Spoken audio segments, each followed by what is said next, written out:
Selamat datang di Dubai, kota terbesar di Uni Emirat Arab. Sebagai bangunan ikoniknya, bangunan setinggi 828 meter ini terdiri dari 160 lantai. Kita bisa kok naik ke lantai 120-an untuk menikmati pemandangan. Saking tingginya bangunan Burj Khalifa, waktu buat berbuka puasa berbeda-beda loh. Kalau lagi di lantai dasar sampai lantai 80, buka puasanya ya ikut waktu setempat. Sementara untuk lantai 80 sampai 150, 2 menit lebih lama. Nah, kalau di lantai 151 ke atas, buka puasanya lebih lama 3 menit. Kalau sudah nggak sabar, mending ke bawah aja deh ya. Kalau melihat suasana modern di kota Dubai, pasti nggak nyangka deh kalau dulunya kawasan ini cuma kampung nelayan kecil. Sejak ditemukannya tambang minyak bumi di wilayah ini, kehidupan masyarakat Dubai langsung berubah. Dari yang tadinya nelayan pencari mutiara, sekarang jadi pemilik emas hitam alias juragan minyak. Widih, pantas deh kalau Dubai bisa berkembang jadi kota yang megah di tengah gurun. Hari ini sih Unyil mau ngajakin jalan-jalan ke Belanda. Tapi kok malah ke Dubai ya? Iya, karena lokasinya strategis. Dubai tuh terkenal sebagai kota transit buat yang mau ke Eropa, Afrika, bahkan Amerika. Biasanya sih turis yang transit di Dubai bakal memanfaatkan waktunya yang singkat untuk menikmati kota modern ini. Yuk kita lihat bisa ngapain aja di Dubai dalam waktu singkat. Kita kemon!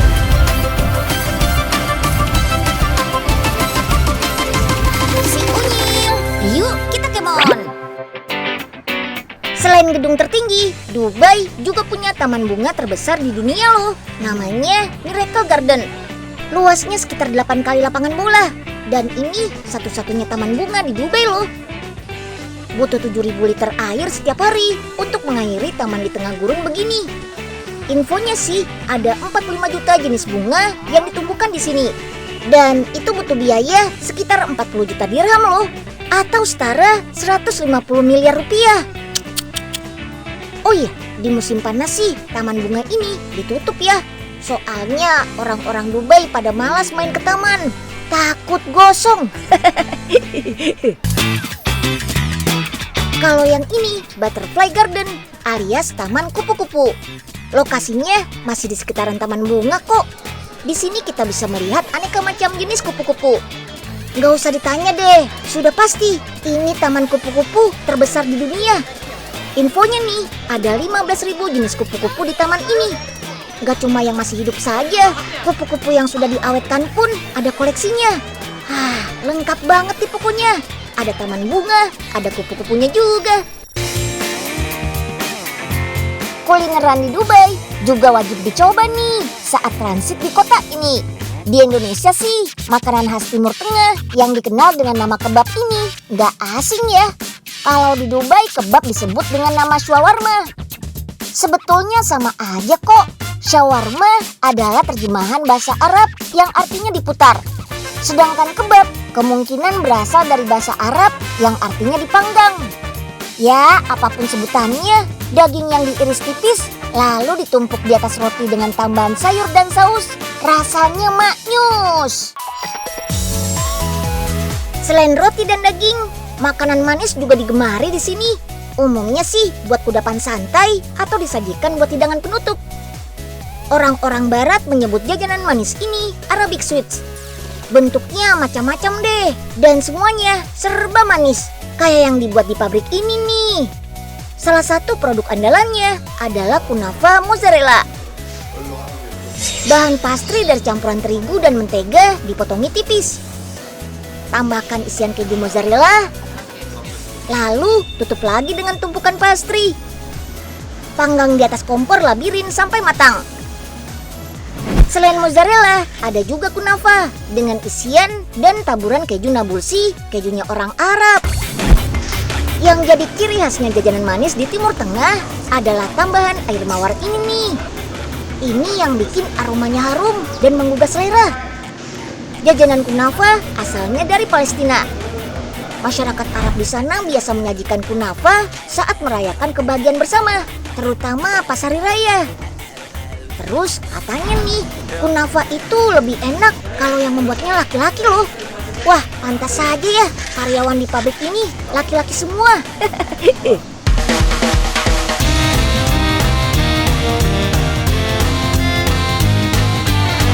Oke, sekarang kita berpetualang yuk menyusuri gurun pasir Arab ala off-road. Yeay! Off-road di gurun pasir kayak gini jadi hobi favoritnya orang-orang Dubai loh. Bahkan di sini ada perusahaan mobil yang khusus membuat kendaraan off-road gurun. Salah satu andalannya adalah Zarok, jenis mobil off-road yang namanya diambil dari nama ular gurun. Pas banget deh, karena mobil ini memang dirancang spesial untuk melintasi medan gurun.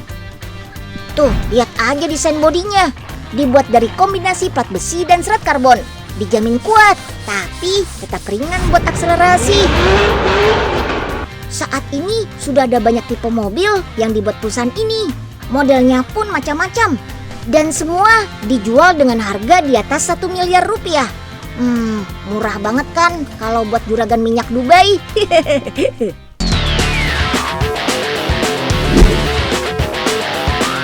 Hobi kebut-kebutan gak cuma di padang pasir saja. Di jalanan kota Dubai juga bisa nih pakai mobil sport ala sultan.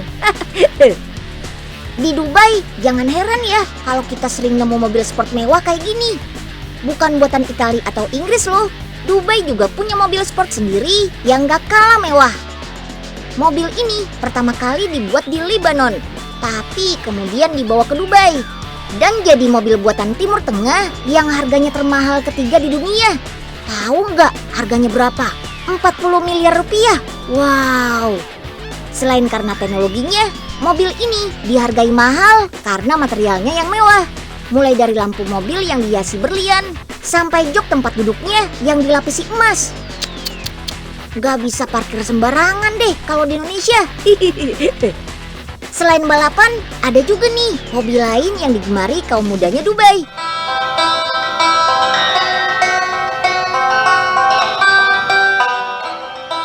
Tahu kan alat musik apa? Yap, gitar. Tapi ada yang beda loh, bentuk tabung suaranya nih.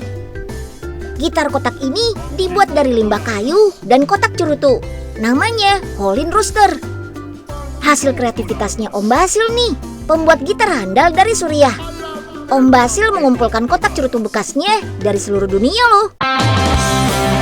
Untuk gagang gitarnya dibuat dari limbah kayu yang sudah tidak terpakai. Kayu-kayu ini digosok sampai halus. Lalu ditempel berlapis-lapis sampai didapatkan ketebalan yang diinginkan. Selain gagang, bagian headstock atau kepala gitar juga dibuat dari bahan kayu. Sama kayak gitar kayu pada umumnya kok. Yang bikin beda ya bagian bodi gitarnya ini nih. Dari kotak bekas wadah cerutu. Wow. Bunyi yang dihasilkan dari gitar kotak cerutu ini memang beda dari gitar biasa. Lebih cocok digunakan untuk mengiringi musik jazz blues atau musik-musik tradisional. Om Basil biasa menjual gitar buatannya ini seharga 100 dirham atau sekitar 1 jutaan rupiah. Luar biasa ya. Di Dubai juga ada loh hobi musik unik kayak gini.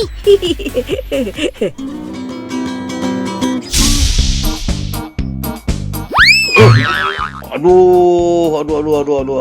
Waduh, Pak Oga, kenapa Pak? Ya, pasti kena kayu ya Pak. Aduh, Den. Ceritanya kan Pak Oga mau bantuin Kakang Basil, Den. Kenapa jadi ketiban gini? Ya, lagian ada-ada aja sih Pak. Biasanya juga nggak pernah bantuin. Ya udah, ayo Pak, Unyil bantu deh. Sini. Ya, bantuin juga harus ada imbalannya, Den. Kali aja dapat gitar 1. Pak Oga ngarep sih.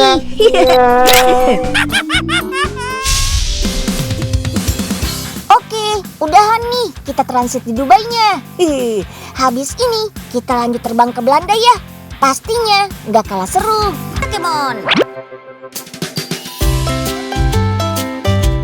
Asik, kita sudah sampai di Belanda nih. Sobat Unyil pada tahu nggak nih? Dalam bahasa Inggris, Belanda disebut apa yo? Nederland atau Holland? Yang betul sih Nederland ya. Kalau Holland adalah salah satu nama provinsi di Belanda yang terkenal dengan daerah wisatanya. Amsterdam di Holland Utara, Rotterdam serta Den Haag di Holland Selatan. Jadi sebenarnya Holland itu merupakan bagian kecil dari negara Belanda, bukan keseluruhan negaranya. Orang Holland sering menyebut dirinya sebagai Hollander. Kemungkinan itulah sebabnya kita menyebut mereka orang Belanda. Kan mirip-mirip tuh, Hollander dan Belanda. Selain penduduknya yang padat, jumlah sepeda di Belanda juga padat. Sepeda di Belanda bahkan lebih banyak dari orangnya. Penduduknya 17 juta, sedangkan sepeda ada 23 juta. Wih, banyak ya. Ada beberapa hal yang membuat orang Belanda memilih sepeda sebagai moda transportasi utamanya. Sampai-sampai Belanda dijuluki sebagai negeri para pesepeda. Pertama, biaya parkir yang mahal serta lahan yang sangat terbatas membuat orang-orang lebih memilih untuk bersepeda. Kedua, sebagian besar wilayahnya memiliki bentang lahan yang sangat datar. Jadi bersepeda di Belanda sangat nyaman. Ketiga, pemerintah Belanda memberikan dukungan penuh terhadap kegiatan bersepeda. Bahkan nih menyediakan parkiran sepeda terbesar di dunia loh. Parkiran sepeda Utrecht ini buka setiap hari selama 24 jam. Terdiri dari gedung 3 lantai yang masing-masing lorongnya dilengkapi dengan indikator digital untuk memudahkan pesepeda menemukan tempat untuk memarkir. Parkir sepeda di sini gratis kok, asal nggak lebih dari 24 jam. Lebih dari itu, pesepeda akan dibebankan biaya kurang lebih 1,25 euro atau setara dengan 20.000 per 24 jam. Menjadi negara ramah pesepeda sejak tahun 1978, gak cuma fasilitasnya, model sepeda di Belanda juga ikut berkembang.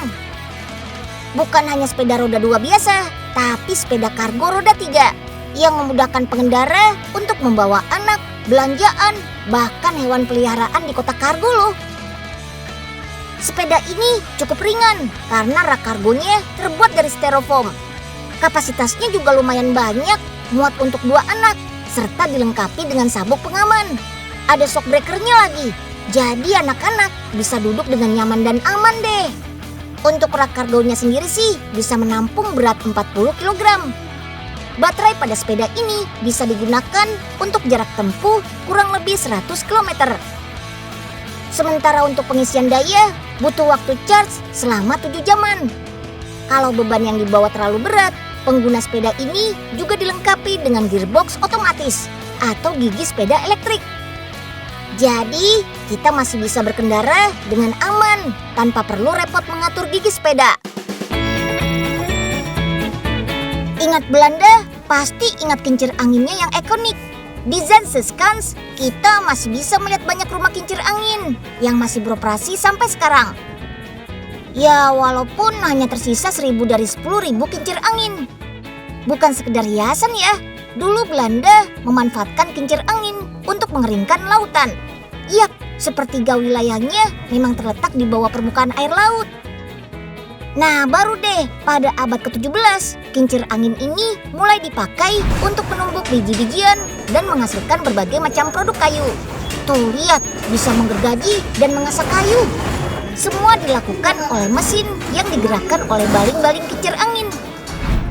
Angin yang meniup bilah kincir akan menggerakkan mesin yang berputar untuk mengambil energi dan memutarkan generator. Generator inilah yang mengubah energi mekanik menjadi energi listrik untuk menggerakkan mesin penggergajian. Wah, keren ya! Kunci kincir angin bisa bekerja dengan sempurna karena bantuan angin ya, bukan cuaca. Mau cuaca mendung, gak masalah, asal ada angin yang bertiup kencang. Biasanya, kalau angin lagi kencang, kecepatan mesin ini bisa sampai 180 km per jamnya.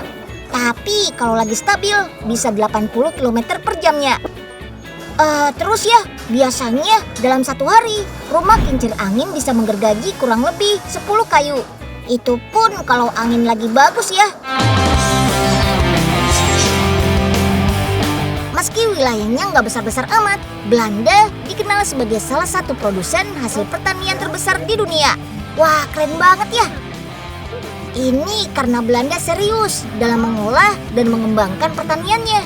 Seperti kebun Brussels sprout atau kubis Brussels ini. Ditanam di lahan seluas 200 hektar, kubis ini dipanen menggunakan mesin yang sekaligus membantu memisahkan sayuran dengan batangnya. Jadi kita nggak perlu repot-repot lagi deh. Oh iya, jangan heran ya, beda sama kubis di Indonesia. Kubis Brussels ini ukurannya memang mini. Sayuran asal Brussels, Belgia ini memang hanya bisa ditanam di suhu 7 sampai 23 derajat Celcius. Jadi nggak familiar buat orang tropis kayak kita. Biasanya orang-orang di Eropa makan kubis Brussels ini saat musim dingin tiba. Bisa direbus, ditumis, ataupun dibakar. Dimakan mentah juga enak kok. Rasanya agak pahit dan ada aroma khas gitu. Karena kubis Brussels memiliki senyawa belerang, yaitu sulforapan, atau yang biasa dikenal sebagai glukosinolat. Fungsi senyawa inilah yang dipecah dalam tubuh sehingga bisa melawan sel-sel kanker. Nah, agar bisa terus meningkatkan produksi dan kualitas pertaniannya, Belanda selalu berusaha mengembangkan teknologi pertanian terkini. Nih, ilmuwan muda ini sedang melakukan penelitian dengan cahaya LED untuk menekan biaya pertumbuhan tanaman dan menghasilkan tanaman yang sempurna. Kadorte melakukan penelitian dengan menggunakan daun basil, yang beberapa di antaranya disinari LED merah dan putih, redup, sedang, dan terang. Ternyata cahaya sedang bisa menghasilkan tanaman terbaik, di mana pertumbuhannya tinggi dengan daun yang paling ideal, gak kasar dan gak lembut juga. Kak Kim sendiri sedang melakukan penelitian dengan menggunakan berbagai warna LED nih. Beberapa warna diantaranya biru, merah, dan juga putih. Ternyata hasil tanaman yang mendekati sempurna yaitu dengan menggunakan LED warna merah dan biru. Karena daunnya lebih halus, tidak keriting, dan lebar daunnya lebih besar dibandingkan sayuran dengan cahaya LED yang lain. Nah, hasil penelitian ini akan segera diaplikasikan ke berbagai produsen tanaman vertikal. Keren ya? Yang paling khas dari Belanda tentu saja budaya makan rotinya. Sarapan roti, makan siang roti, makan malam juga roti. Nah, untuk membuat roti Belanda yang khas dengan ukuran jumbonya itu, bahannya sama aja kok. Ada ragi, tepung roti, dan tepung gandum. Bedanya, agar lebih bernutrisi, adonan roti akan ditambahkan dengan biji-bijian yang menyehatkan. Ada biji bunga matahari, biji labu, biji wijen, dan masih banyak lagi. Roti merupakan salah satu kuliner tertua di dunia. Konon sudah ada sejak 12.000 tahun yang lalu. Resep aslinya sederhana banget loh. Hanya mencampur lumatan gandum dengan air, terus dipanggang deh. Uniknya, dulu warna roti menjadi pembeda antara masyarakat kelas atas dan bawah. Semakin gelap sebuah roti, maka semakin rendah kelas sosialnya. Makanya, roti berwarna putih harganya sangat mahal. Walaupun warnanya keras, tekstur bagian dalam roti khas Belanda ini lembut. Kayak roti tawar yang ada di Indonesia kok. Ada lagi nih. Yang ini rotinya digoreng, namanya oliebollen. Orang-orang juga menyebutnya Dutch donut alias donatnya orang Belanda. Oliebollen dibuat dari tepung, telur, susu, ragi, dan biasanya ada tambahan kismis dan potongan apel. Sebenarnya oliebollen bukan panganan asli Belanda. Ada yang bilang sih kue ini pertama kali dibuat oleh orang Jerman. Tapi ada juga yang bilang kalau oliebollen diperkenalkan oleh bangsa Portugis pada abad ke-15. Oliebollen biasa disantap dengan taburan gula halus. Yah, mirip kayak donat buatan emak nih. Rasa oliebollen sebenarnya gak beda jauh sama donat yang sering kita makan sih. Cuma ada rasa asam-asam gitu. Karena selama proses pengembangan, si ragi bakal menghasilkan rasa asam. Ya ilah, nih roti keras banget sih. Bagaimana cara makannya ya? Ambil atuh bisa kali ya? Puipe! Ayo, lagi ngapain, Po? Nil, ini cara makannya bagaimana sih Ruti? Keras banget. Tergigi Mpo bisa copot dah nih. Aduh, dalamnya nggak keras kok, Po. Lembut kayak hati unyil. Tenang aja, Po. Apa iya Nyil? Kalau gitu, Mpo mau cobain deh ya. Ada meses sama selai kagak? Biar enak gitu Nyil. Ya ada dong, Po. Mau dimakan pakai nasi juga boleh. Ih, kagak ada rasanya itu mah Nyil. Yuk, kita kemon. Oke sip, udahan dulu ya kita jalan-jalannya. Nggak apa-apa deh, jalan-jalan virtual dulu. Kita kan harus terus waspada dan patuh protokol kesehatan. Apalagi kasus COVID mulai naik lagi di beberapa negara. Jangan sampai cuma karena pengen jalan-jalan, kita malah jadi penyebar virus. Sampai jumpa di episode Si Unyil berikutnya. Dadah!